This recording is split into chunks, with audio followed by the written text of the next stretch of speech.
सबसे पहले हम लोग डिस्कस ये करते हैं कि आखिर मोनोपोलिस्टिक कंपटीशन की आवश्यकता क्यों पड़ी। सबसे पहले हमारे पास प्रश्न ये बनता है कि मोनोपोलिस्टिक कंपटीशन की आवश्यकता क्यों पड़ी। दूसरी चीज क्या होती है, क्या मोनोपोलिस्टिक कंपटीशन मोनोपोली का एक विशेष कंडीशन है। ये हमको आज कुछ पॉइंट्स हमारे दिमाग में चलते हैं कि आखिर इसका जन्म क्यों हुआ, जबकि इसके पहले दो ही कंडीशन क्लासिकल अर्थशास्त्री याद रखिए केवल उन्होंने एक्सेप्ट किया था कि मार्केट में केवल परफेक्ट कंपटीशन पाया जाता और कुछ नहीं होता है। परफेक्ट कंपटीशन पाया जाता है, ये क्लासिकल इकोनॉमिस्टों ने कहा, और अगर कुछ इनपरफेक्ट में पाया जाता है तो वो पाया जाता है मोनोपोली, जो हमने मॉर्निंग में स्टडी की।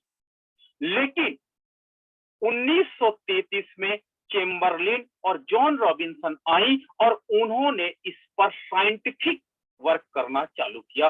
दैट इज कह रहे हैं कि परफेक्ट कंपटीशन रियल लाइफ में नहीं पाया जाता एंड मोनोपोली कंडीशन भी रियल लाइफ में नहीं पाई जाती। तो जब दोनों कंडीशन रियल लाइफ में नहीं पाई जाती है तो आखिर मार्केट कहां पर होता है, यह प्रश्न बनता है हमारा।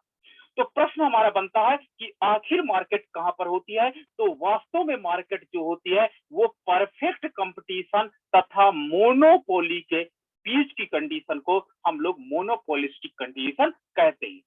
परफेक्ट कंपटीशन की एक एजम्पशन मैंने ली थी, अनंत क्रेता तथा अनंत विक्रेता। वहां पर मैंने इनफाइनाइट वर्ड यूज किया था, अनंत शब्द यूज किया था। और मोनोपोली बाजार वो बाजार होता है जहां पर एक विक्रेता होता है तथा अनंत क्रेता होते हैं।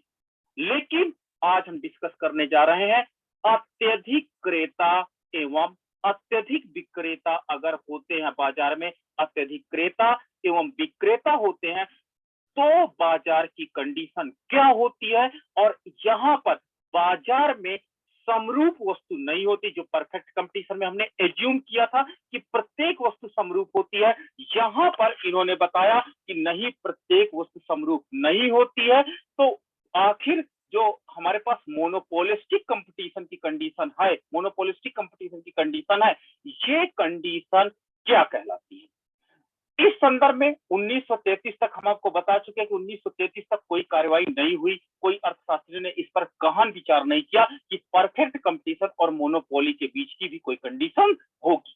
लेकिन उसके बाद हमारे पास 1926 पर में इस पर विचार किया जाना प्रारंभ कर दिया गया।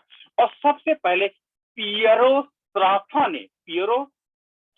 ने इस पर विचार किया कि अगर बाजार में वस्तु होमोजीनियस ना हो, अर्थात वस्तु नियर अबाउट सब्स्टिट्यूट हो, लेकिन प्रत्येक वस्तु काम तो वही करे, लेकिन क्या हो जाए, कुछ ना कुछ उसमें बेसिक अंतर हो, तो उस प्रकार के बाजार को आप क्या करोगे। इस संदर्भ में आगे चल करके जो हमारे पास नाम आए उसमें प्रोफेसर पीगू आए, दूसरा नाम आता है प्रोफेसर रॉबिन्सन का, इन्होंने इस पर काम किया, रॉबिन्सन ने।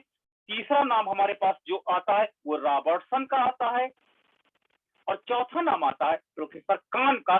इन लोगों ने मोनोपोलिस्टिक कंडीशन पर बहुत अधिक विचार किया।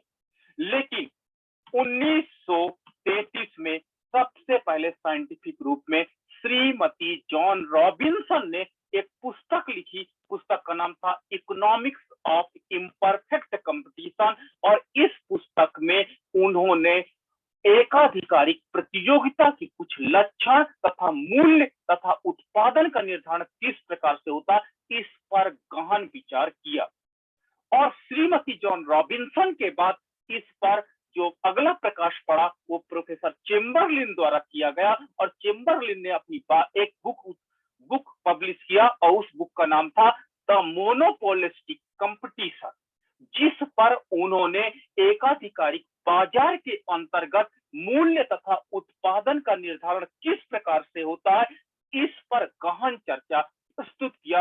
और इस प्रकार 1933 के बाद 1933 के बाद मोनोपोलिस्टिक कंपटीशन हमारे बीच आया। अर्थात सबसे पहले याद रखिएगा, क्लासिकल अर्थशास्त्री केवल और केवल परफेक्ट कंपटीशन को सच मानते थे कि मार्केट में परफेक्ट कंपटीशन होता है, और परफेक्ट कंपटीशन यदि नहीं पाया जाता तो दूसरा क्या होगा, इनपरफेक्ट कंपटीशन, और इनपरफेक्ट कंपटीशन में केवल मोनोपोली होगी। लेकिन इन्होंने सबसे पहले साइंटिफिक रूप में Shrimati John Robinson and Chamberlin ने बताया कि नहीं, इन दोनों की बीच की कंडीशन होती है जिसे हम लोग इम्परफेक्ट कंपटीशन के अंतर्गत मोनोपोलिस्टिक कंपटीशन की संज्ञा दी जाती है, जिसमें अत्यधिक क्रेता तथा अत्यधिक विक्रेता होते। ठीक है, मोस्ट ऑफ द एग्जाम में ये बुक्स का नाम पूछा गया है मैच द फॉलोइंग में, एंड कौन सी बुक चेम्बरलिन से संबंधित नहीं है, तो ये मोस्ट इंपॉर्टेंट क्वेश्चन यहाँ पर बन जाता है। इसके बाद श्रीमती जॉन रॉबिन्सन ने, आपको एग्जाम में पूछा जाता कि अपूर्ण प्रतियोगिता मोनोपोलिस्टिक कंपटीशन को किसने कहा, तो आप बोलना श्रीमती जॉन रॉबिन्सन ने। तो इस प्रकार श्रीमती जॉन रॉबिन्सन ने अपूर्ण प्रतियोगिता की इस स्थिति को डिफाइन किया, तथा आगे चल करके प्रोफेसर चेम्बरलिन ने एकाधिकारिक प्रतियोगिता इसका नाम दिया। तो जो एकाधिकारिक प्रतियोगिता नामकरण किया गया वो प्रोफेसर चेम्बरलिन द्वारा किया गया, और अपूर्ण प्रतियोगिता का जो नामकरण किया गया वो श्रीमती जॉन रॉबिन्सन द्वारा किया गया। तो इन्होंने बताया कि बाजार में कुछ ऐसा भी होता है कि अर्थव्यवस्था में कभी कभी परफेक्ट कंपटीशन नहीं होता। इसके पूर्व प्रोफेसर मार्शल जो थे, मार्शल ने जितने मूल्य के सिद्धांत निर्धारित किए वो वास्तव में पूर्ण प्रतियोगिता मान करके उन्होंने अपना सिद्धांत प्रस्तुत किया। लेकिन बाद में जब इनका सिद्धांत आया तो लोगों का विश्वास उठ गया कि अर्थव्यवस्था में परफेक्ट कंपटीशन ना तो पाया जाता, ना ही परफेक्ट मोनोपोली पाई जाती। दोनों, ना तो परफेक्ट कंपटीशन रियल लाइफ में होता है, ना तो मोनोपोली होती है, बल्कि इनके बीच की कंडीशन मार्केट में उपलब्ध होती है, जिसके आधार पर क्या होता है, बाजार में वस्तुओं तथा सेवाओं का मूल्य के विषय में आज हम जानकारी प्राप्त करेंगे। इस सिद्धांत को हम लोग स्टडी करने से पहले कुछ महत्वपूर्ण एजम्पशंस हैं जो हमको स्टडी करना बहुत इंपॉर्टेंट है, आपको बहुत केयरफुली यहाँ पर देखना होगा। सबसे पहले आपकी एजम्पशंस है एकाधिकारिक प्रतियोगिता के अंतर्गत आधारभूत यानी बेसिक जो एजम्पशंस हैं आज हम लोग डिस्कस करने जा रहे हैं। चेम्बरलिन ने बृहद समूह मॉडल की आधारभूत, ये इसको क्या कहते हैं, बृहद समूह मॉडल, अर्थात एकाधिकारिक प्रतियोगिता में पहली बार समूह शब्द का प्रयोग किया गया, ना कि उद्योग शब्द का। याद रखना, उद्योग एक ही प्रकार की वस्तुओं का बनाने वाला समूह होता है, उद्योग कहलाता है, यानी सजाती वस्तुओं का जो उत्पादन करती है फर्में, उसके समूह को हम लोग उद्योग कहते हैं। लेकिन जब कहते हैं असजाती, अर्थात ऐसी वस्तुएं जो आपस में मैच ना करें, लगभग उनके ग्रुप को, उन फर्मों के ग्रुप को हम लोग समूह की संज्ञा देते हैं। तो आज हम लोग समूह मॉडल का अध्ययन करने जा रहे हैं। तो इसकी मान्यता है वही जो पूर्ण प्रतियोगिता के अंतर्गत है। संक्षेप में ये मान्यताएं हम लोग देख रहे हैं। समूह में क्रेताओं तथा विक्रेताओं की संख्या बहुत अधिक होती है। याद रखना, अनंत नहीं, यहाँ पर हमने वर्ड यूज किया, बहुत अधिक होती है। वही अल्पाधिकार जब मैं मॉर्निंग में आपको स्टडी कराऊंगा तो वहां पर आपको वर्ड यूज करूंगा, बहुत अधिक नहीं होती है। याद रखना, वहीं पर मैं जब अल्पाधिकार का अध्ययन कराऊंगा तो यहाँ पर केवल बहुत अधिक नहीं होती है लिखूंगा, लेकिन 2 से अधिक होती है लिखूंगा। तो यहाँ पर मैंने लिखा गया क्या, एकाधिकारिक प्रतियोगिता के अंतर्गत क्रेता तथा विक्रेताओं की संख्या बहुत ही अधिक होती है, फलस्वरूप बाजार में उस वस्तु की कुल पूर्ति का थोड़ा भाग एक फर्म के पास होता है, इसलिए वो बाजार को प्रभावित नहीं कर पाता। क्यों? क्योंकि कुल पूर्ति का आप छोटा सा भाग अगर आप बेचोगे तो आप बाजार को कहां प्रभावित कर पाओगे। इससे स्पष्ट है, इस स्थिति में किसी एक फर्म या क्रेता के व्यवहार का प्रभाव वस्तु की पूर्ति पर ना के बराबर पड़ेगा, अर्थात वो कभी भी अपने आप को एज एकाधिकारी मोनोपोली के रूप में प्रदर्शित नहीं करेगा। अगर वो फर्म मार्केट में रहती है, नहीं रहती, तो उसका अर्थव्यवस्था में मूल्य पर या पूर्ति पर कोई प्रभाव नहीं पड़ता, क्योंकि उसके पास एक छोटा सा भाग होता है।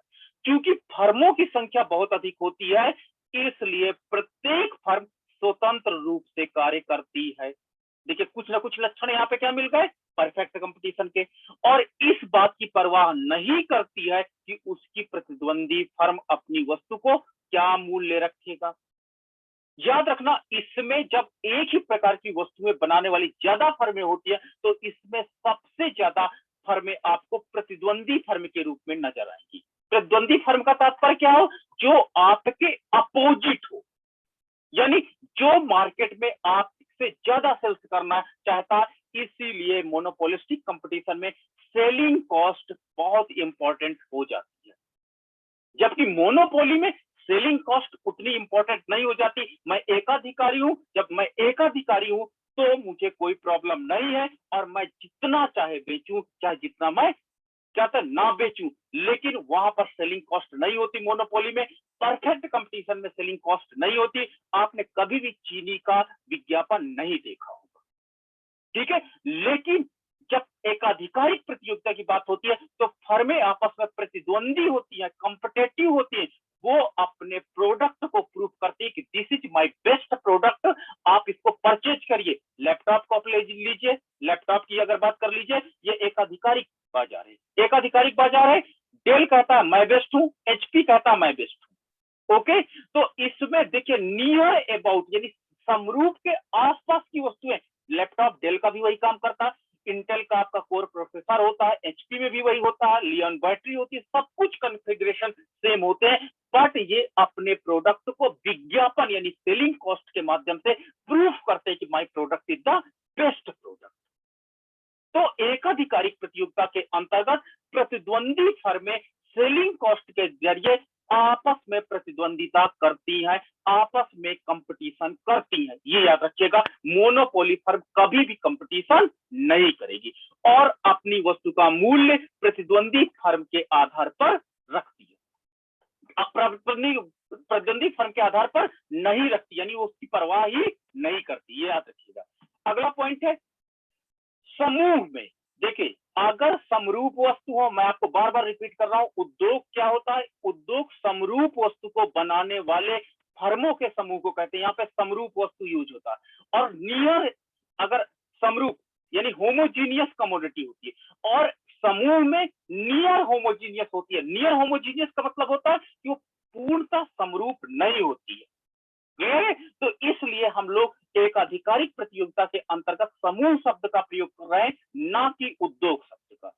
विभिन्न विक्रेताओं के उत्पाद परस्पर विभेदित, ये देखिए साफ साफ मैं बोल रहा हूं, विभेदित होते हैं। डेल का लैपटॉप एचपी के लैपटॉप से कहीं कुछ ना कुछ डिफरेंट जरूर रखता है, पर वे एक दूसरे के उत्पाद के नजदीकी स्थानापन्न होते हैं, ठीक है, समरूप नहीं होते। बट मैंने कहा क्या, नियर यानी क्या होता है, होमोजीनियस होते हैं। नियर होमोजीनियस वर्ड यूज किया जाता है इसके लिए, नियर होमोजीनियस, नियर होमोजीनियस, ठीक है। तो विभेदित होते हैं, प्रत्येक फर्म का उत्पाद उत्पादित वस्तु डिफरेंट होती है, लेकिन नियर स्थानापन्न होते हैं, नजदीकी होते हैं। अर्थात अगर मार्केट में वो वस्तु नहीं मिलती तो हम दूसरे से काम चला लेते हैं, लेकिन अगर नजदीकी स्थानापन्न की जगह पूर्ण स्थानापन्न हो जाती तो हम लोग क्या कहते हैं, अल्पाधिकार कहने लगते। यहीं पर वर्ड, आप टेक्निकल वर्ड समझ लीजिएगा। विभेदित होती है यहाँ पर वस्तु, प्रत्येक फर्म की वस्तु विभेदित होती है। डेल का लैपटॉप, एसर का लैपटॉप, सारे लैपटॉप को देख लीजिए, कुछ ना कुछ अंतर आपको मिल जाएगा। और नजदीकी स्थानापन्न है, अगर आप एचपी के लैपटॉप लेने जाते हो आपको नहीं मिलता तो आप डेल के लैपटॉप से काम चला सकते हो, नजदीकी स्थानापन्न है। लेकिन अल्पाधिकार के अंतर्गत ये भी स्थान, जो नजदीकी स्थानापन्न है, ये लगभग समाप्त हो जाता है और वहां हम लोग वर्ड यूज करते हैं लगभग समरूप, लगभग वर्ड का यूज प्रयोग करने लगते हैं, लगभग समरूप वस्तु का प्रयोग करने लगते हैं। ओके, उनकी वस्तुएं सहजातीय नहीं होती, होमोजीनियस नहीं होती। मैं आपको बार बार बता रहा हूं, परफेक्ट कंपटीशन में वस्तुएं सहजातीय होती है। गुण तथा धर्म, स्वाद, सब में परफेक्ट कंपटीशन वाली वस्तुएं समान होती है। चीनी सब जगह, चाहे जिस दुकान से लो, सबका क्वालिटी सेम होगी। लेकिन एकाधिकारिक प्रतियोगिता के अंतर्गत वस्तुएं सहजाती नहीं होगी, बल्कि विभेदित होती है। कुछ ना कुछ उसमें डिस्क्रिमिनेशन पाया जाएगा, कुछ ना कुछ अंतर पाया जाता, लेकिन काम वही करेंगे। जैसे आप दिमाग में जा रहा होगा साबुन, नहाने वाला साबुन, सारे साबुनों का एक ही रोल है, बट कुछ ना कुछ अपने आप को ये लोग विज्ञापन के माध्यम से, पीयर से क्या करता है, वो फोकस करता है कि मैं पार्शियल हूँ, मतलब आर पार दिखाई पड़ता है, आप ध्यान से देखना उसका विज्ञापन। लेकिन दूसरा क्या होता है, सेगमेंट पे, यानी उसकी खुशबू पर फोकस करता है। तीसरा बैक्टीरिया पे साबुन फोकस करता है। तीनों साबुन अपने आप को प्रूफ करते हैं according to their best quality, ताकि मार्केट के लोग मुझे सबसे ज्यादा ले ले। लेकिन ये एक प्रकार का उद्योग समूह है, और समूह में अपने आप को वस्तुएं विभेदित है, लेकिन नियर स्थानापन्न है। अगर आप बाथरूम में नहाने जाते हो, पियर से साबुन नहीं मिलती, तो आप लक्ष्य से भी काम चला लेते। क्लियर कि नहीं? तो इस प्रकार सेम साबुन नहीं है, लेकिन नियर सब्स्टिट्यूट है। शैम्पू हेड एंड शोल्डर आपका हो, चाहे जो हो, इस तरह के कई शैम्पूज होते हैं जिनका हम लोग मार्केट में प्रयोग करते हैं, लेकिन वो परफेक्ट, देखिए, सहजाती नहीं है, और वो विभेदित होती है, एक दूसरे से मिलती जुलती होती है। देखिए, एक दूसरे से मिलती जुलती होती है, पर एक नहीं होती। अब आपको क्लियर हो गया? एक एक दूसरे से मिलती जुलती होती है, पर एक नहीं होती है। ठीक है? समूह में फर्मों का प्रवेश कोई भी उस समूह में एंट्री कर सकता है या एग्जिट कर सकता है, उस समूह से बाहर जा सकता है, इसकी स्वतंत्रता होती है, कोई इसमें बाध्यता नहीं होती है। उत्पादन के साधनों के मूल्य प्रौद्योगिकियां दी हुई है। अल्पकाल तथा दीर्घकाल दोनों में ही फर्म का प्रमुख उद्देश्य अपने लाभ को अधिकतम करना होता है। अब आपके दिमाग में प्रश्न होता है कि प्रत्येक कंडीशन में लाभ को अधिकतम करना होता है, क्या फर्म का अन्य भी उद्देश्य होता है? हम लोग लास्ट में इसको डिस्कस करेंगे। क्या फर्म अदर उद्देश्य के लिए भी कार्य करती है? अगर लाभ अधिकतम करना आपने, क्योंकि हमको तो ये लगता है कि लाभ अधिकतम करना हरदम उसका कार्य होता है, तो क्या अन्य कोई भी कार्य होते हैं? उसको हम लास्ट में डिस्कस करेंगे। चेम्बरलिन एक साहसपूर्ण मान्यता, इसको साहसपूर्ण मान्यता मैं क्यों कहता हूं, हेरोइक एजम्पशन, आप याद रखना एग्जाम में मोस्ट इंपॉर्टेंट, आईएएस या पीसीएस एग्जाम में यही से क्वेश्चन उठाए जाते हैं। हेरोइक, आपके पास एजम्पशन होता तो ठीक है, लेकिन आपने हेरोइक एजम्पशन क्यों लिख दिया? एजम्पशंस तो मैं हम जानते हैं, बट हेरोइक, साहसपूर्ण वर्ड आप क्यों प्रयोग किए? कौन सा इन्होंने चेम्बरलिन ने साहस कर दिया? लेकर चलते हैं कि पूरे समूह में सभी फर्मों के उत्पाद के लिए मांग तथा लागत वक्र एक रूप हैं। अर्थात देखिए, साहसपूर्ण मान्यता कि हमारी मार्केट में एक लक्ष्य फर्म है, लक्ष्य इंडस्ट्री है, दूसरी आपकी पियर्स इंडस्ट्री है, तीसरी आपकी कितनी है, उनकी मांग तथा लागत लगभग लगभग समान है, जो सबसे अनरियलिस्टिक है, जिसको प्रोफेसर चैम्बरलिन ने मतलब समान मान लिया कि लक्ष्य की अगर 1 लाख शॉप बिक रही है, तो पियर्स भी 1 लाख बेचेगा। ये एक मान्यता हम लोग यहाँ पर लेके चलते हैं कि सभी फर्में जो इस समूह के अंतर्गत कार्य कर रही है, सभी की मांग तथा लागत एक रूप है, अर्थात समान है। लागत के चक्र की समानता का मतलब यह हुआ कि विभिन्न उत्पादों के बीच अंतर इतना या ऐसा नहीं कि उनकी लागत में अंतर आए, अर्थात उनकी लागत में कोई अंतर नहीं आता, लगभग लगभग नियर समरूप कमोडिटी को यहाँ पर एक्सेप्ट किया गया है, बट परफेक्ट सब्स्टिट्यूट नहीं है, तथा मांग और लागतें समान है। तो ये एजम्पशंस याद रखना, यही एजम्पशंस इंपॉर्टेंट होते हैं एग्जाम्स में। आपको डायग्राम सेम लगेंगे, लेकिन ये एजम्पशंस आपको बाइफरकेट कर देगा कि ये परफेक्ट कंपटीशन, मोनोपोली और मोनोपोलिस्टिक कंपटीशन से कैसा अंतर है। अब हम बात करते हैं इंडस्ट्री एंड ग्रुप की। अभी मैं आपको पूर्व में डिस्कस कर चुका हूं। इंडस्ट्री वो होती है जिसमें सहजाती या समरूप वस्तुएं सारी फर्में बनाती हैं। सभी फर्में क्या करती हैं? समरूप वस्तुएं बनाती हैं, तो ये कहलाएगी आपकी इंडस्ट्री। चीनी इंडस्ट्री, ठीक है, चीनी इंडस्ट्री मैंने आपको नाम लिया था, तो चीनी इंडस्ट्री वो इंडस्ट्री होती है जहां पर सभी फर्में एक समान रूप की वस्तुएं बनाती हैं, उसे हम इंडस्ट्री कहते हैं। जैसे चीनी, पहले नमक था, लेकिन अब नमक इसमें नहीं आएगा इंडस्ट्री में, अब वो चला जाएगा किसमें? ग्रुप्स में, क्योंकि आपने बाइफरकेट कर दिया। टाटा वाले कहते हैं कि हम आयोडीन डालते हैं, तो दूसरा कहता है कि हमने इसमें ये डाला, तीसरा हम लोग क्रिस्टल, एक हमने देखा है ना विज्ञापन में आता, जुर्र से गिरा जा रहा है, आपने देखा होगा एक में, तो कहीं ना कहीं वो लोग बाइफरकेट करने लगे कि मेरा प्रोडक्ट किस मामले में ज्यादा बेस्ट है। तो जब आप अपने प्रोडक्ट को सेलिंग कॉस्ट यानी विज्ञापन के माध्यम से क्वालिटी को एक्सप्लेन करने लगते हैं, तो वो कहलाती ग्रुप की फर्में और वस्तुएं समरूप नहीं होती हैं, समरूप नहीं होती हैं, लेकिन लगभग मिलती जुलती हैं, लगभग मिलती जुलती हैं। आप ये वर्ड याद रखना, समरूप नहीं होती बट मिलती जुलती होती हैं। आप एक काम करो, पेन को ले लो, पेन आपको बड़ा पसंद होगा। एक मार्केट में आपको पेन देखेगा, हम लोग जब स्टडी करते थे, एक लिंक चलता था पेन, 3 रुपए का मिलता था, बड़ा पॉपुलर पेन था। लेकिन साथ में एक रोटोमैक चलता था, एक रिनॉल्ट चलता था, बड़े पॉपुलर ये पेन रहते थे जिनको हम लोग प्रयोग करते थे। लेकिन देखिए तीनों पेन जो थे वो वास्तव में समरूप नहीं थे, तीनों की क्वालिटी अलग अलग थी, लेकिन लगभग मिलती जुलती थी। तो इस पेन इंडस्ट्री को हम इंडस्ट्री न कह के ग्रुप नाम से जानते, ठीक है। और ये प्रत्येक पेन पेन लिंक का मैंने एडवर्टाइजमेंट देखा तो लिंक पेन ने कहा कि हमारा पेन 3 किलोमीटर तक चलता है, यानी 1 रुपए में 1 किलोमीटर। उन्होंने किलोमीटर में मेजरमेंट कर लिया। अब हम बड़ा परेशान रहते थे, कॉपी में मैं किलोमीटर कैसे नापूं, मेरा पेन चल रहा है कि नहीं। तो उन्होंने क्वालिटी दिया। रोटोमैक ने अपना एक लोगो समझ जारी किया, ठीक है। लोगो आप देखना रोटोमैक का यूट्यूब पे आपको मिलेगा, तो आपको बड़ी हंसी आएगी। और वहीं पर आपको एक रिनॉल्ट पेन मिला, और रिनॉल्ट पेन बड़ा पॉपुलर हुआ ऑफिसर्स के बीच में, अधिकारियों के बीच में, और रिनॉल्ट पेन लेकर के बहुत लोग चलते थे, ठीक है। फिर मैंने एक विज्ञापन देखा, मैं क्या करता हूँ, टीवी में विज्ञापनों को बहुत अच्छा देखता हूँ। क्यों? क्योंकि मुझे ओलिगोपोली, मोनोपोली, डिओपोली, मोनो आपका परफेक्ट कंपटीशन में बाइफरकेट करना बड़ा पसंद है। मैंने एक देखा, इसमें एक अजय देवगन थे, हेड एंड शोल्डर का विज्ञापन था। मैंने हेड एंड शोल्डर का विज्ञापन देखा, और इस विज्ञापन में एक दूध वाला है, वो दूध की साइकिल सुबह सुबह घर से निकालता है।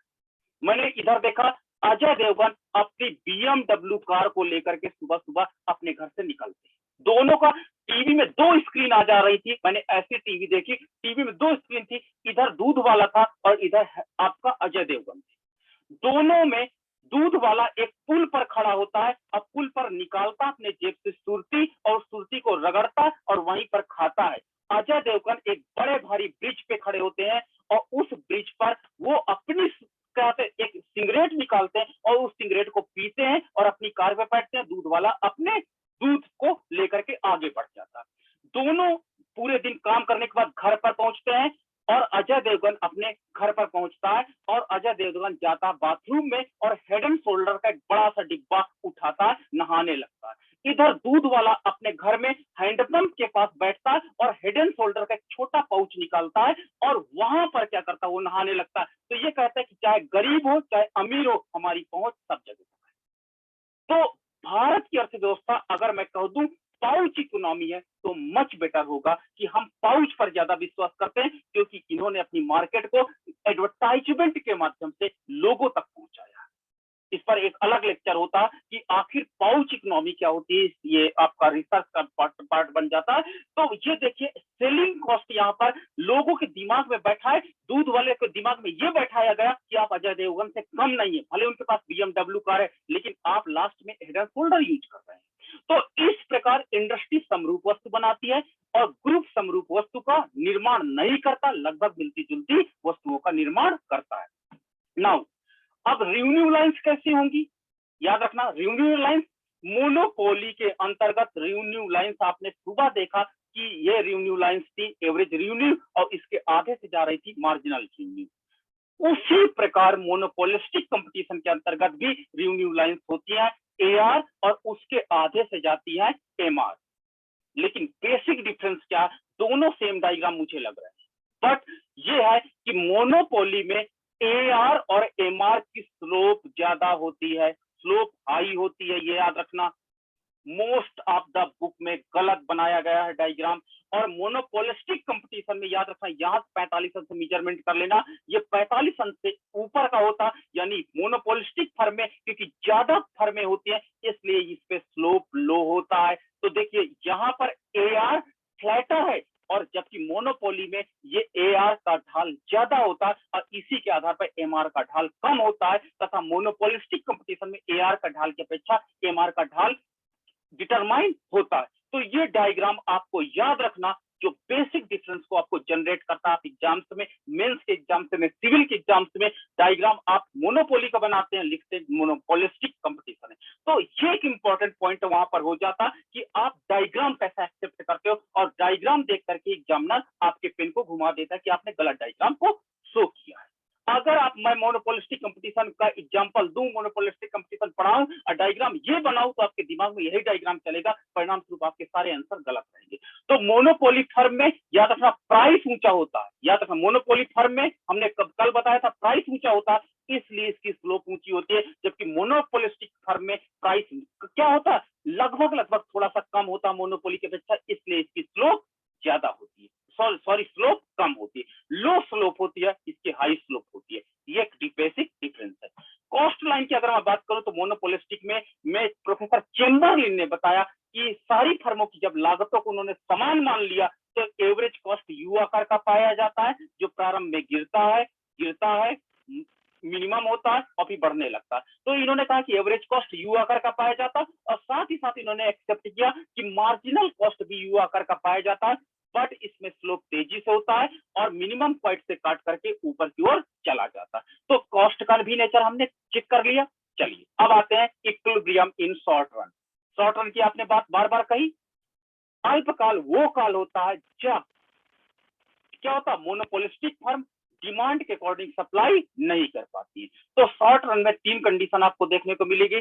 पहले super normal profit, same to same morning वाला, सेम टू सेम मॉर्निंग वाला, वही मॉर्निंग वाला आपको रिवीजन होगा, और लास्ट में मैं आपको बताऊंगा बेसिक डिफरेंस क्या है। तो पहला होगा सुपर नॉर्मल प्रॉफिट, जब उत्पादक अपनी वस्तु का मूल्य ऊंचा रखता है तथा उसकी एवरेज कॉस्ट कम होती है। दूसरा आपका है लॉस की कंडीशन, जब बाजार में वस्तु का मूल्य कम होता है तथा एवरेज कॉस्ट ज्यादा होती है। और तीसरी कंडीशन हम लोग स्टडी करेंगे, जब नॉर्मल प्रॉफिट होगा, जब price and average cost both are equal होंगे। चलिए देखते हैं। सुपर नॉर्मल प्रॉफिट की कंडीशन है अल्पकाल के अंतर्गत। इसके अंतर्गत जब मोनोपोलिस्टिक फर्म अपनी वस्तु का मूल्य ज्यादा निर्धारित करता है तब, और उसकी औसत लागत या प्रति इकाई लागत कम होती है।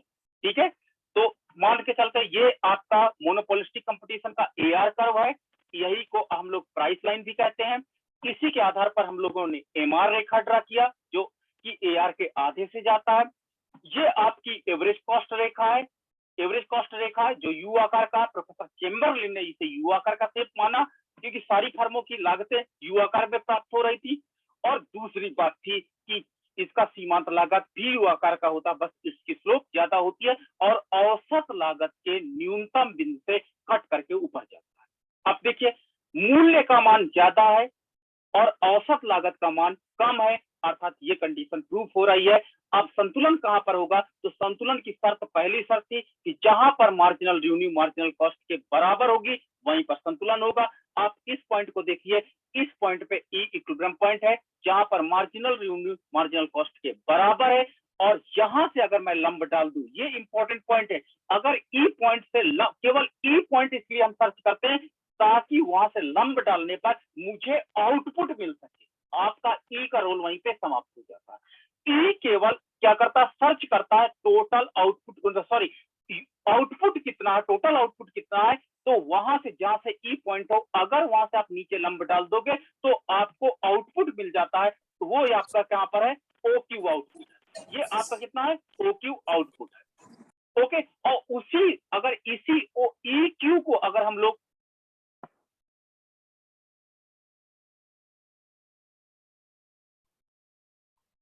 और इसी रेखा को अगर हम ऊपर की ओर बढ़ा देते हैं तो मुझे प्राइस एंड कॉस्ट दोनों मिल जाते हैं। प्राइस एंड कॉस्ट, तो देखिए यहां पर प्राइस आपका हाई है और यहां पर आपका कॉस्ट लो है। तो प्राइस ऊंचा है, प्राइस ज्यादा मिल रहा है, अब कॉस्ट मेरी एवरेज कॉस्ट कम है, अब प्राइस ज्यादा है, तो ऑटोमेटिकली ये जो पोर्शन होगा ये प्रति इकाई लाभ को रिप्रेजेंट कर रहा है।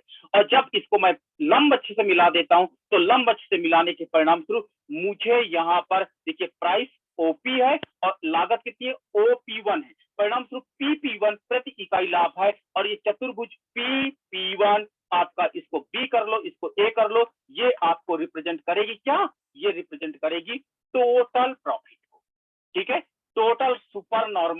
स्लाइड है जो सुबह आपने देखा। बस अंतर ये है कि वहां पर आपका एआर का स्लोप कम रखना है और यहाँ पर एआर को मतलब पीछे की ओर खिसका के रखना, और यहाँ पे एआर फ्लैटर होता है।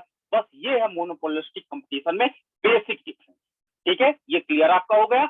वही सेम आपका मोनोपोली की कंडीशन सारी अप्लाइड होगी और कुछ नया नहीं है। दूसरा, हम जब करते हैं लॉस की बात, तो लॉस कंडीशन तब होती है जब मार्केट में वस्तु का मूल्य कम होता है तथा उसकी औसत लागत ज्यादा होती है, तो फर्म को लॉस उठाना पड़ता है, हानि उठानी पड़ती है। तो इस कंडीशन में क्या होता है, लॉस वाली कंडीशन में, यानी जब मोनोपोलिस्टिक फर्म क्या होती है, औसत लागत का मान कम होता है तथा मूल्य का मान कम होता है तथा औसत लागत का मान ज्यादा होता है, यानी लागत ज्यादा, प्रति इकाई लागत ज्यादा है तथा मूल्य कम है।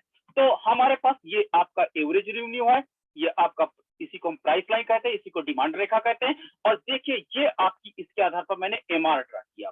अब देखिए यहाँ पर एवरेज कॉस्ट ज्यादा, आप देख सकते हो कि एवरेज कॉस्ट मूल्य रेखा से ऊपर है, इसलिए फर्म को लॉस हो रहा है। जब इसके आधार पर मैंने एमसी रेखा मैंने ड्रा किया, तो एमसी रेखा ड्रा करने के बाद एमआर को ई पॉइंट पे कट कर रही है, तो ई पॉइंट आपका एमआर इक्वल टू एमसी को रिप्रेजेंट करेगा।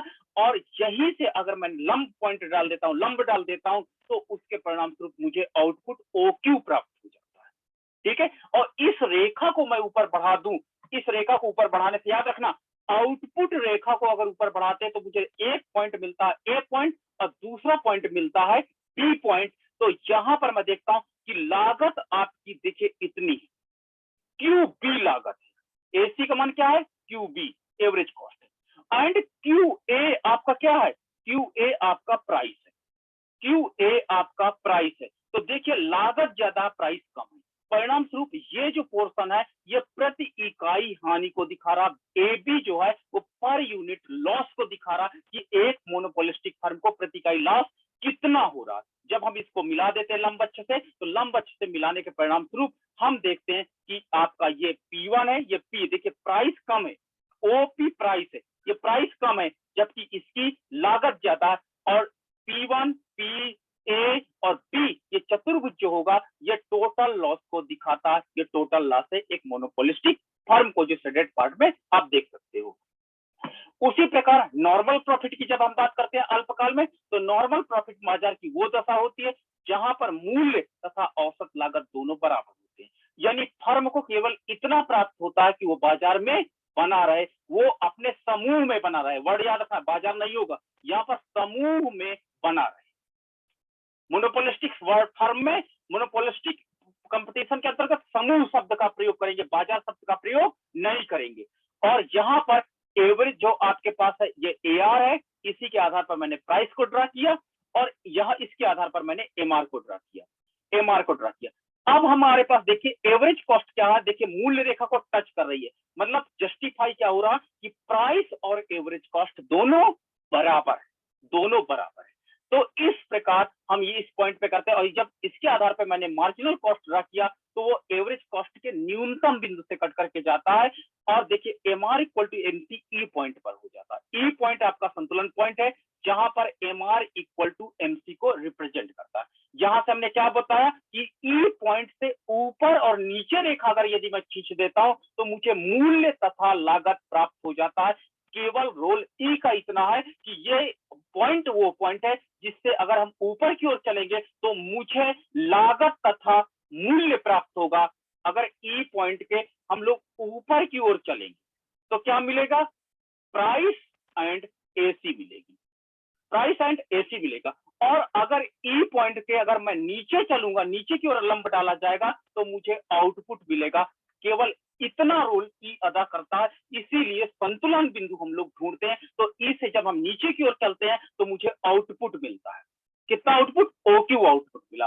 और जब मैं ई से ऊपर की ओर चला तो मुझे प्राइस एंड कॉस्ट मिल गई, जो क्यू ए है, यानी क्यू ए आपकी प्राइस भी है और यही आपकी एवरेज कॉस्ट भी है। तो इसलिए प्राइस और एवरेज कॉस्ट यानी जितना मूल्य है उतनी लागत है, तो फर्म को नॉर्मल प्रॉफिट मिलेगा, और इसको आप ड्रा कर देंगे ओपी, तो यही ओपी आपका प्राइस है, यही प्राइस है और यही लागत है। इसलिए फर्म सामान्य लाभ अर्जन करेगी, केवल इतना लाभ कि समूह में बनी रहे। आगे चल करके मैं सुविधा के लिए मार्जिनल कॉस्ट रेखा हटा दूंगा, अपने मन से ये एक लाइन ऊपर की ओर खींचूंगा तो आप समझ जाना कि सर लाइन इसलिए ऊपर से नीचे से ऊपर की ओर खींच रहे हैं ताकि एवरेज कॉस्ट और प्राइस सर को पता चल जाएगा, क्योंकि आगे मैं अभी ग्राफ बनाऊंगा तो बड़ा कॉम्प्लिकेटेड होगा, तो मैं अब ई पॉइंट नहीं डिस्कस करूंगा आपके साथ। अब आप समझ जाना कि ई पॉइंट सर को मिल चुका है और सर वहीं से लंब खींच रहा है ऊपर और नीचे की ओर, ताकि सर को ये पता चल जाए कि एवरेज कॉस्ट तथा प्राइस क्या है, इसकी स्टडी करने के लिए। तो मैं अब मार्जिनल कॉस्ट रेखा को नहीं ड्रा करूंगा आगे चल के, अब मार्जिनल रेवेन्यू रेखा को आगे मैं अब ड्रा नहीं करूंगा। तो मैं दो लाइन अब हटाने जा रहा हूँ, एमआर को मैं हटा दूंगा आगे चल करके और मार्जिनल कॉस्ट को हटा दूंगा, ये दो लाइन हटा दूंगा, तो केवल एआर और एसी से मैं ग्रुप इक्विलिब्रियम ढूंढूंगा आगे चल करके। तो अगर मैं नीचे से ऊपर ढूंढूं तो समझ जाना कि कहीं ई पॉइंट सर को मिला होगा, जिसके आधार पर सर ने ऊपर से नीचे लाइन को ड्रा किया ताकि एवरेज कॉस्ट और प्राइस को वो ढूंढ सके। ओके, चलिए जब ग्रुप इक्विलिब्रियम की बात करते हैं तो ग्रुप इक्विलिब्रियम एक प्रकार का लॉन्ग रन प्रोसेस है, और लॉन्ग रन प्रोसेस के अंतर्गत फर्म दीर्घकाल के अंतर्गत कोई भी फर्म, हमने एजम्पशन मांगी थी कि वो बाहर जा सकती है, एग्जिट हो सकती है, या एंट्री कर सकती है, या इंटर हो सकती है।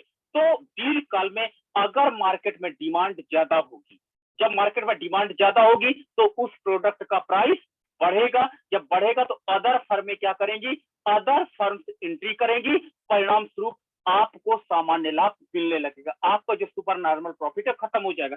अगर मार्केट में डिमांड खत्म हो गई, मान लीजिए डिमांड कम हो गई, डिमांड डिक्लाइन हो गई, तो प्राइस कम हो जाएगा। अब प्राइस कम होगा तो फर्में जो है समूह के अंदर वो एग्जिट होने लगेंगी, और एग्जिट जब फर्में होंगी तो ऑटोमेटिक आपको क्या हो जाएगा, क्या लाभ बढ़ने लगेगा। तो इस प्रकार एग्जिट और एंट्री के कारण फर्म दीर्घकाल में केवल नॉर्मल प्रॉफिट ही अर्न करेगी। ओके, चलिए डायग्राम देखते हैं। दीर्घकाल में फर्म केवल नॉर्मल प्रॉफिट अर्न करती है, क्यों? क्योंकि एग्जिट और एंट्री की सुविधा होने के कारण, जो ओलिगोपोली में देखना कि आप नहीं कर सकती। ओलिगोपोली में यही एजम्पशन को मैं तोड़ दूंगा कि कोई फर्म ना तो प्रवेश कर सकती है और जो फर्म एंट्री किया वो निकल नहीं सकती। याद रखना, वहां पर ये जो एग्जिट है, बहिर्गमन तथा एंट्री प्रवेश, जिसको मैंने यहाँ फ्री किया है। मोनोपोलिस्टिक कंपटीशन के अंदर कोई भी फर्म एंट्री कर सकती है, एग्जिट कर सकती है, लेकिन ओलिगोपोली फर्म जो मैं सुबह पढ़ाने जा रहा हूँ आपको, उसमें कुछ भी ऐसा नहीं होगा। उसमें रिस्ट्रिक्शंस होते हैं कि आप एक बार अगर आपने ओलिगोपोली मॉडल को एक्सेप्ट कर लिया, आप कार्टेल में प्रवेश कर गए, तो आप ना तो एग्जिट कर सकते हैं ना तो एंट्री कर सकते हैं। ठीक है, आप एंट्री ना तो कर सकते हैं ना तो एग्जिट। तो ये एजम्पशन बेसिक एजम्पशन हो जाती है। जब एंट्री और एग्जिट बेसिक्स होती है तो आपको नॉर्मल प्रॉफिट मिलेगा, यानी लाभ देख करके सब लोग भाग आते हैं, और जब लाभ खत्म हो जाता है तो लोग निकल जाते हैं। इसलिए दीर्घकाल में एक मोनोपोलिस्टिक फर्म को केवल सामान्य लाभ प्राप्त होगा। तो ये देखिए अल्पाधिकार मोनोपोलिस्टिक फर्म का एवरेज रेवेन्यू है, ये क्या होता है, मार्जिनल रेवेन्यू है, और ये आपके पास लॉन्ग रन एवरेज कॉस्ट है।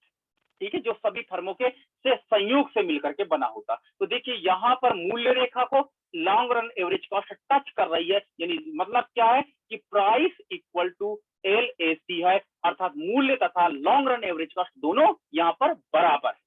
अब हम क्या करते हैं, ये आपकी मार्जिनल कॉस्ट है।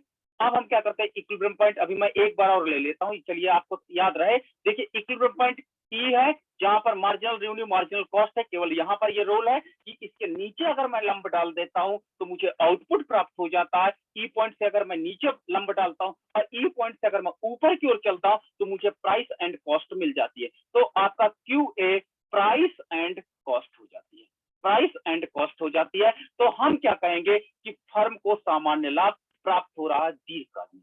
फर्म को यानी मोनोपोलिस्टिक जितनी आपके पास फर्में है वो सब नॉर्मल प्रॉफिट अर्न करेंगी। लेकिन एक प्रॉब्लम आती है, अगर सेलिंग कॉस्ट ऐड हो जाए तो मोनोपोलिस्टिक फर्म किस पॉइंट पर संतुलन में रहेगी। सबसे इंपॉर्टेंट, अभी तक मैंने जो पढ़ा वो आपने सुबह मोनोपोली के अंतर्गत पढ़ चुके हो, सुबह जो आपने क्लास ली मोनोपोली के अंतर्गत पढ़ चुके हो। अब हमारे पास होता है सेलिंग कॉस्ट यदि बढ़ती है तो क्या होगा। याद रखना, मान लीजिए मैं एडवर्टाइजमेंट की बात करता हूं, अगर आप एडवर्टाइजमेंट बढ़ाओगे तो क्या होगा, ग्राहक ज्यादा मिलेंगे कि नहीं ग्राहक। जब ग्राहक ज्यादा मिलेंगे तो उसके परिणाम स्वरूप आगम आपका ज्यादा होगा, भाई साबुन आपका ज्यादा खरीदेंगे। जब ज्यादा खरीदेंगे तो एडवर्टाइजमेंट के लिए आपने देखा होगा टीवी में 10 सेकंड के लिए 3 लाख या 4 लाख रुपए टीवी वाले लेते हैं एडवर्टाइजमेंट करने के लिए। तो अगर आपकी 20 लाख की पॉपुलेशन आपका एडवर्टाइजमेंट देखती है और आपकी आगम बढ़ जाती है तो आप कहेंगे मुझे एडवर्टाइजमेंट करना अच्छा है। हाँ, एडवर्टाइजमेंट करने से आपकी कॉस्ट भी बढ़ जाएगी। क्यों? क्योंकि 3 लाख रुपए केवल आपकी लागत और बढ़ जाएगी। तो आप कंपेयर करते हो घर में बैठ के कि अगर मैं 3 लाख का एडवर्टाइजमेंट करता हूं, अगर मेरा ग्राहक बढ़ते नहीं है तो मुझे एडवर्टाइजमेंट करना अच्छा नहीं होगा। ठीक है, तो अगर ग्राहक मेरे जिस अनुपात में मैं खर्च करता हूं, अगर 3 लाख रुपए खर्च किया और मेरा आगम 4 लाख रुपए बढ़ गया तो मैं कहूंगा ये एडवर्टाइजमेंट करना अच्छा है। और पुनः मैं एडवर्टाइजमेंट के लिए बड़े बड़े होर्डिंग्स बना करके रोड के किनारे लगाने के लिए अब तैयार हो जाऊंगा। दूसरा मेथड अपनाऊंगा ताकि मेरे ग्राहक बढ़े। अब मेरे ग्राहक और बढ़ेंगे जिससे मेरी आगम बढ़ेगी। आगम तथा लागत के बीच में एनालिसिस करता जाऊंगा और एक ऐसी सिचुएशन आएगी जब मेरी लागत तेजी से बढ़ेगी, विज्ञापन लागत यानी सेलिंग कॉस्ट बढ़ेगी तेजी से, लेकिन उस अनुपात में आगम नहीं बढ़ेगा, तो समझ जाऊंगा कि मुझे एडवर्टाइजमेंट पे खर्च नहीं करना चाहिए। क्लियर है? एडवर्टाइजमेंट आपको मैं फिर से जस्ट रिपीटिंग, एडवर्टाइजमेंट एक ऐसा टूल है इस समय वर्तमान परिप्रेक्ष्य में कि आपने देखा होगा कि जैसे जैसे विज्ञापन बढ़ता है आपके नंबर ऑफ ग्राहक बढ़ जाते हैं।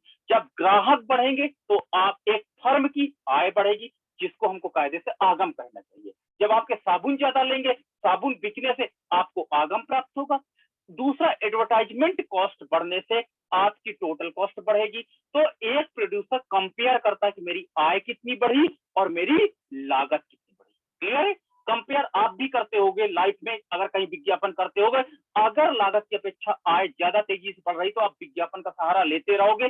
बार बार होर्डिंग शहरों पे, आप टीवी में विज्ञापन, रेडियो में विज्ञापन, और आपने देखा होगा न्यूज़पेपर के अंदर भी कुछ डाल करके लोग भेजते हैं, इसको यूज करोगे। लेकिन एक ऐसा स्टेज आएगा जब आपका विज्ञापन का आपके टोटल रेवेन्यू पर, टोटल कुल आगम पर कोई प्रभाव नहीं पड़ेगा। याद रखना, कभी भी कोई भी फर्म ये नहीं होती कि एडवर्टाइजमेंट डेली करे। आपने टीवी में देखा होगा कभी कभी एडवर्टाइजमेंट इतने अधिक होते हैं कि हम लोग ऊब जाते हैं। तो फर्म को क्या होता, आगम नहीं बढ़ता, परिणाम स्वरूप वो कॉस्ट बढ़ती चली जाती है। तो फर्म क्या करती, कॉस्ट और आगम के बीच में इक्विलिब्रियम ढूंढती है और वहीं पर संतुलन ढूंढेगी। तो आज अब हम डिस्कस करने जा रहे हैं selling cost and monopolistic competition. चलिए, सबसे पहले मानते एक फर्म है, ये उसका एवरेज रेवेन्यू। बहुत केयरफुली इस डायग्राम को देख लेना। अगर ये डायग्राम आपको क्लियर हो गया तो मोनोपोलिस्टिक चैप्टर आपका खत्म हो गया। एक फर्म है, ये उसका औसत रेवेन्यू है, यानी ये मूल्य रेखा है, यानी ये उसकी मार्केट में डिमांड है। ये उसकी औसत लागत है। ठीक है, औसत लागत में मैंने बताया ना, अभी बिना विज्ञापन के इसकी एवरेज कॉस्ट है। मैंने विज्ञापन का प्रयोग अभी नहीं किया है। ठीक है, अब मैंने पहले आपको बता दिया कि मैं एमसी का प्रयोग नहीं करूंगा, एमआर का प्रयोग नहीं करूंगा। मैं एक ऐसी लाइन खींच देता हूं अपने मन से, मान के चलता हूं ये कहीं इक्विलिब्रियम पॉइंट ऐसे कोई मिल जाता है, मैं वहीं से लंबा खींच देता हूं ताकि कॉम्प्लिकेटेड डायग्राम ना होने पाए। ओके, मतलब मैंने ये एज्यूम किया कि मुझे कहीं ऐसा मिला, तो मैंने एक लाइन खींचा कि मान के चलो कि यहाँ पर कहीं इक्विलिब्रियम पॉइंट था जिसमें मार्जिनल कॉस्ट कट करके जा रही थी, और मैंने यहाँ से नीचे ऊपर लंब डाला। जब लंब डाला तो देखिए वस्तु का मूल्य कितना है, क्यू। आपका वस्तु का मूल्य कितना है, क्यू ए मान लीजिए मूल्य है। ठीक है, क्यू ए मूल्य है और लागत कितनी है इस समय, क्यू बी है। क्लियर है? क्यू बी ये आपकी लागत है तथा ये मूल्य है।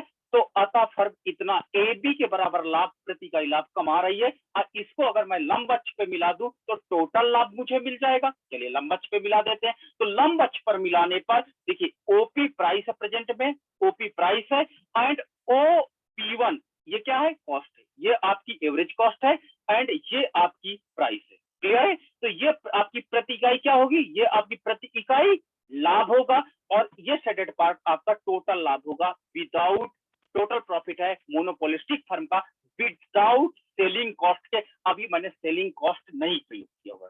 एक नॉर्मल फर्म ऐसे संतुलन में होती है और फर्म मोनोपोलिस्टिक फर्म में लाभ कमा रही है। अब मान लीजिए उसने टीवी पे एडवर्टाइजमेंट दे दिया, ऐड दे दिए। चलो टीवी पे ऐड देंगे तो उसके परिणाम स्वरूप आपका, मैंने क्या कहा, ग्राहक बढ़ेंगे। एडवर्टाइजमेंट देने से ग्राहक बढ़ेंगे, ग्राहक बढ़ेंगे तो मांग रेखा जो AR रेखा ऊपर की ओर शिफ्ट होकर के क्या हो जाएगी, AR1 हो जाएगी। ये इसको हम औसत आगम रेखा या मांग रेखा भी कहते हैं, जो ऊपर की ओर शिफ्ट हो गई है, मतलब एडवर्टाइजमेंट आपका काम किया है। क्लियर है? आपका एडवर्टाइजमेंट जब काम किया है तो आपके ग्राहक बढ़े हैं, अब ग्राहक ने आपके प्रोडक्ट की डिमांड की है, इसलिए ये रेखा ऊपर की ओर चली गई। अब एडवर्टाइजमेंट बढ़ने से आपकी लागत भी तो बढ़ गई। AC से आप एवरेज कॉस्ट 1 पर आ गए, क्योंकि इसमें एडवर्टाइजमेंट कॉस्ट ऐड हो गई। क्लियर? इसमें एडवर्टाइजमेंट कॉस्ट ऐड हो गई, इसलिए AC करो ऊपर की ओर शिफ्ट हो गया। चलिए, अब दोनों लाइन ऊपर की ओर शिफ्ट हो गई क्योंकि मैंने एडवर्टाइजमेंट कॉस्ट का प्रयोग करना चालू कर दिया। अब मुझे कोई संतुलन बिंदु, मान लीजिए यहां पर कोई संतुलन बिंदु मिल जाता है, इस पॉइंट पे संतुलन बिंदु, तो मैं यहां से एक रेखा खींचता हूं ऊपर नीचे। तो ऊपर नीचे मैंने एक रेखा खींची, चलो ये संतुलन बिंदु कहीं पर होगा, तो मैंने रेखा नीचे खींची, तो देखिए मेरा उत्पादन बढ़ करके कितना OQ से अब बढ़ करके हो गया कितना, OQ1, यानी एडवर्टाइजमेंट ने काम किया। अब देखिए QA प्राइस होगा मेरा प्रोडक्ट का, भाई एडवर्टाइजमेंट कॉस्ट बढ़ी है तो मूल्य तो बढ़ाऊंगा, मेरा प्रोडक्ट पॉपुलर हो गया। और QB अब मेरा क्या होता, QB1, ये A1 और QB1, तो ये आपकी लागत बढ़ गई। अब लागत पहले जो थी QB लागत थी, अब बढ़ करके Q1 B1 हो गई, तथा मूल्य बढ़ करके Q1 A1 हो गया। परिणाम स्वरूप अब आपका पर यूनिट प्रॉफिट कुछ इतना हो गया। पर यूनिट प्रॉफिट को निकालने के लिए, टोटल प्रॉफिट को निकालने के लिए मैंने लंब अक्ष से इसको मिलाया। जब लंब अक्ष से मिलाया तो देखिए मुझे ये रेक्टेंगल पिछले वाले रेक्टेंगल से क्या बड़ा मिला। आप देख रहे होंगे कि एडवर्टाइजमेंट कॉस्ट बढ़ने के परिणाम स्वरूप मेरे ग्राहक इतना तेजी से बढ़े कि मेरा टोटल प्रॉफिट पहले से ज्यादा बढ़ गया। आप ध्यान से देखो, पहला जो ब्लू कलर का आप देख रहे होंगे रेक्टेंगल, इसकी अपेक्षा जो येलो कलर का रेक्टेंगल है, जो आपका P2 P1 रिप्रेजेंट कर रहा है, ये रेक्टेंगल का एरिया ज्यादा बड़ा है, अर्थात एडवर्टाइजमेंट में ग्राहक ज्यादा बढ़े हैं, लागत उतनी ज्यादा नहीं बढ़ी है। मुझे एडवर्टाइजमेंट और करना चाहिए। क्लियर है ना? आपको एडवर्टाइजमेंट और करना चाहिए। मैंने अब क्या किया, मैंने टारगेट बनाया कि शहरों में होर्डिंग्स लगवाऊंगा, तो परिणाम स्वरूप मैंने एडवर्टाइजमेंट कॉस्ट पे और अधिक खर्च किया। अब मेरी AR1 शिफ्ट होकर के AR2 पे में चला गया, ये मांग रेखा और शिफ्ट हो गई, जो आपको पर्पल कलर से दिख रहा है। और मैंने एडवर्टाइजमेंट पे कॉस्ट खर्च किया, तो मेरी एवरेज कॉस्ट और अधिक इंप्रूव हो गई, और एवरेज कॉस्ट इंप्रूव होकर के AC2 हो गई ना। तो देखिए ये मेरी एवरेज कॉस्ट, पहले ये विज्ञापन पहले था, मैंने विज्ञापन पे और अधिक खर्च कर दिया, तो ये ऊपर की ओर शिफ्ट हो गई। तो अब देखते हैं इक्विलिब्रियम क्या होगा, कि अब मुझे कोई इक्विलिब्रियम, कोई MC रेखा काटी होगी, तो मैं ऊपर नीचे एक लंब डाल देता हूं। जब मैं लंब डालता हूं तो उसके परिणाम स्वरूप ये लंब मेरा पड़ा, और ऊपर और नीचे तो मेरा उत्पादन बढ़ करके कितना हो गया। अब उत्पादन, विज्ञापन के कारण मांग बढ़ी, तो मैंने उत्पादन OQ2 कर दिया, उत्पादन यहां पर हो गया। मूल्य कितना हो गया, A2, मेरा प्रोडक्ट का प्राइस कितना है, Q2 A2, और मेरा B2 ये मेरी लागत है। परिणाम स्वरूप A2 B2 मेरी क्या होगी, अब प्रति इकाई लाभ है। अर्थात अगर मैं इसको लंब अक्ष से मिला दूं, तो लंब अक्ष से मिलाने पे मुझे एक बड़ा चतुर्भुज प्राप्त हुआ पर्पल कलर का, मतलब एडवर्टाइजमेंट से मेरा टोटल प्रॉफिट और अधिक इंप्रूव कर गया। That is very good for me. अब मैं तो और करूंगा भाई विज्ञापन, ये तो विज्ञापन मेरा टोटल प्रॉफिट बढ़ा रहा है, अब मेरी मार्केट भी इंप्रूव कर रहा है। क्लियर है? मार्केट इंप्रूव कर रहा है, मैंने एडवर्टाइजमेंट कॉस्ट और बढ़ा दी, एडवर्टाइजमेंट कॉस्ट बढ़ाई, और अब मेरा मार्केट और बढ़ा, और ये नई ब्लैक कलर की एक रेखा मांग फिर पैदा हो गई मार्केट में, और मेरी एवरेज कॉस्ट कुछ ऐसे हो गई, ये एवरेज कॉस्ट पैदा हो गई, ये एवरेज कॉस्ट 3 हो गई। फिर एडवर्टाइजमेंट कॉस्ट मैंने बढ़ाया, और मैंने फिर एक रेखा खींची, और रेखा खींचने के परिणाम स्वरूप मैं यहाँ पर देखिए कि ये मेरा आउटपुट अब बढ़ करके Q3 हो गया। और देखिए यहाँ पर कोई आपका पॉइंट हो गया A3 आपका पॉइंट हो जाता है, और A3 तो ये आपका मूल्य है, Q3 A3 मूल्य है, तथा ये पॉइंट जो आपका बन जाता है, ये आपका बन जाता है B3, जो आपकी लागत को रिप्रेजेंट करता है। परिणाम स्वरूप ये मेरा पर यूनिट प्रॉफिट है, ये मेरा पर यूनिट प्रॉफिट, ये एरिया, और इसको मैं लंब अक्ष से मिला देता हूं तो मुझे चतुर्भुज प्राप्त होता है। लेकिन ये क्या हुआ, एडवर्टाइजमेंट मैंने और अधिक बढ़ाया, अब उतने अच्छे अपेक्षा ग्राहक ना बढ़ने के बाद टोटल प्रॉफिट मेरा पहले की अपेक्षा अब कम हो गया है। ये शेडेड एरिया ब्लू से देख सकते हो, जो पर्पल से कम हो जाता है। तो अर्थात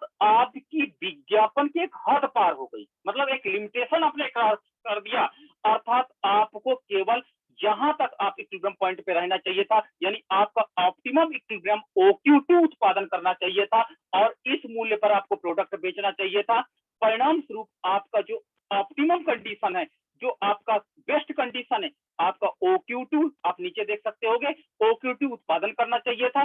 जब आपका मूल्य इतना होता है, ब्लू से आप देख सकते हो, इतना मूल्य रखना चाहिए था।